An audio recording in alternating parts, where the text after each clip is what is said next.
Les consortages, comme toute organisation, ont un certain nombre de typologies que l'on retrouve partout. Nous avons tout d'abord des documents constitutifs, ce sont les statuts. Ensuite, nous avons les documents d'organisation au quotidien. D'ailleurs, je peux vous montrer ici une comptabilité qui est celle du bis de Claveau, qui date de l'année 1758-1759, où vous avez l'indication des dépenses qui ont été entreprises lors de cet exercice budgétaire. Il y a également un certain nombre de documents qui témoignent plutôt des litiges qu'auraient pu connaître des consortages. C'est notamment une sentence arbitrale qui a été donnée en septembre 1950 entre les consorts du bis de Salins contre EOS, Énergie Ouest Suisse, qui étaient accusés en fait de prendre l'eau destinée au bis pour les besoins de la production hydroélectrique. Et donc il y a une sentence arbitrale qui est prononcée. On reconnaît le préjudice qui a été subi par les consorts de ce bis, et EOS est condamné à payer des frais, des dédommagements à l'intention des 260 consorts de ce bis. Les archives d'État du Valais, ce sont 17 km linéaires d'archives qui documentent 1000 ans d'histoire valaisanne, de 1005 à nos jours. Et je dirais que les archives des consortages en tant que tels doivent représenter une dizaine de mètres linéaires au maximum. Donc c'est vraiment une portion, je dirais, qui est congrue par rapport à la masse des documents qui sont conservés. En revanche, ce qui est intéressant, ce n'est pas forcément la volumétrie des archives, c'est plutôt le contenu d'information qui est intéressant et qui fera l'intérêt ou pas d'une série archivistique. Ce qui fait l'intérêt en fait de ce type de source, c'est qu'on peut voir comment une activité s'est exercée à travers les siècles.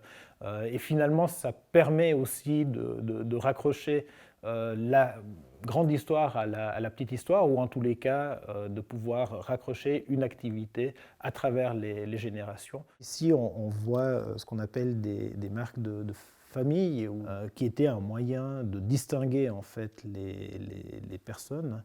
Vous avez donc ici la marque, par exemple, d'une personne qui s'appelle Romain Français.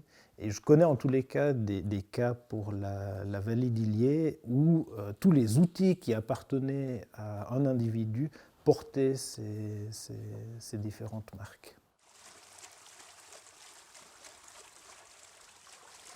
Les consortages sont un mode de gestion local, et aujourd'hui, je pense que le modèle d'affaires du consortage est un modèle vraiment d'avenir à travers les circuits courts qui se mettent en place. On s'est aperçu que finalement la globalisation avait aussi ses défauts, et on l'a vu ces derniers mois avec la création d'épiceries au niveau local, avec la création aussi d'associations qui gèrent des jardins communautaires.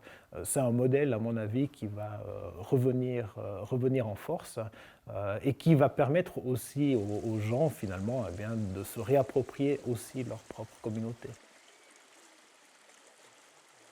Les archives sont là pour se remémorer et se préparer aussi à la survenue de l'événement. Je prends toujours le cas à l'heure actuelle de la pandémie de coronavirus. On a dans les fonds d'archives des éléments qui témoignent de la grippe espagnole de 1918-1919 ou bien de la peste noire. Et ce dont on s'aperçoit, c'est que finalement, on a exactement les mêmes mécanismes qui réapparaissent d'un épisode traumatique à l'autre. Donc on va chercher des boucs émissaires, on va chercher à trouver des solutions par rapport à une maladie qu'on n'arrive pas à identifier, et finalement on voit tout le désarroi des gens. Mais le désarroi, il est quasi identique en 2020, lorsque la pandémie de coronavirus arrive, et en 1349, quand les gens, en quelques jours aussi, meurent. Et c'est toujours ce qui est intéressant aussi dans l'histoire, c'est toujours ces va-et-vient qu'on peut avoir entre le passé et le présent. Et je pense qu'on ne retient pas forcément toujours les leçons du passé. Et là, je pense qu'il y a vraiment l'occasion, à travers l'exposition qui est faite sur les consortages, de rappeler un mode d'organisation qui finalement est proche aussi aujourd'hui de nos préoccupations quotidiennes.